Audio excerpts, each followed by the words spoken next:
Welcome. In this video, I'm going to show you some map reports that you may want to look at. It gives you really, really good information. I mean, it's the data. It's what drives all of our instruction, so it's very important to look at. But right here, you have your reports queue. So if you run a report, if you want to print it or download it, then it'll show up in your reports queue right here. But I'm going to go into map growth reports. Now, they give you a lot of different reports. Mainly the one that I look at is I look at the student profile report, um, which is right here. To me, that's one of the most important ones. Yes, you have your class report if you need to see it, but it shows you what the report is and what it does. Right here, I mainly use this because I can sit down with each kid and we set a goal.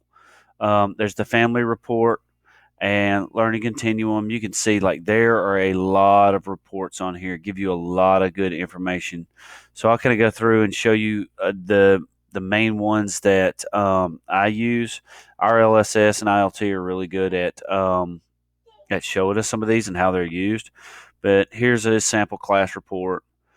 So they have these on here if you want to know how to look at it.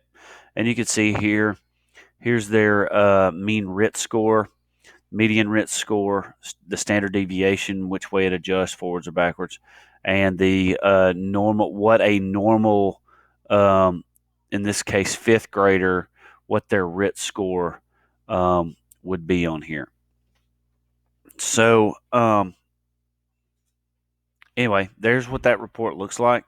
And it'll tell you, hey, all right, your class overall, this is, you had this many kids that were in the low level, low average, average, high average, and high.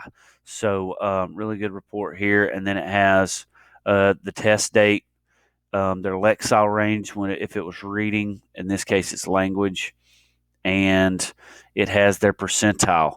It has their RIT standard score and standard error on it.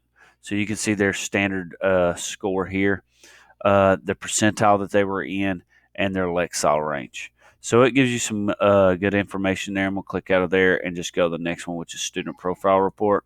These are the two that I mainly use, especially the student profile report. They're a really good one.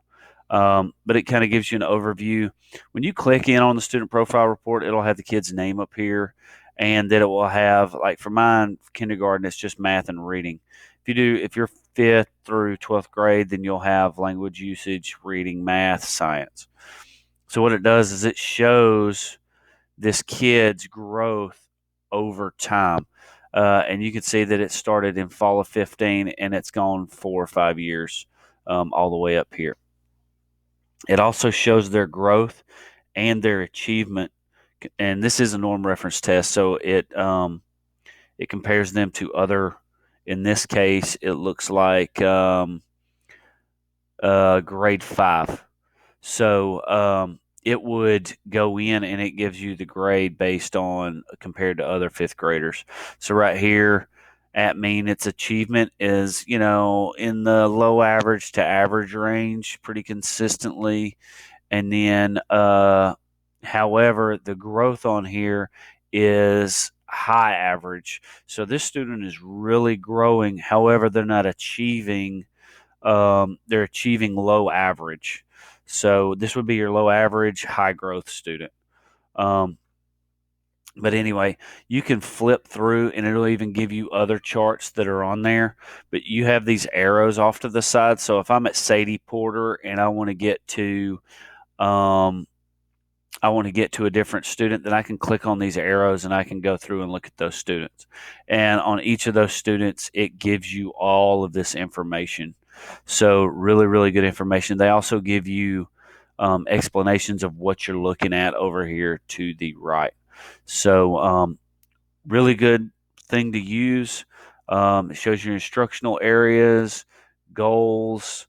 You can see goal score is number 19 right here. This is their goal of what they need to make by the end of the year. And it's right over here. So those are your reports, student profile report and your class report. I hope that helps. Thanks.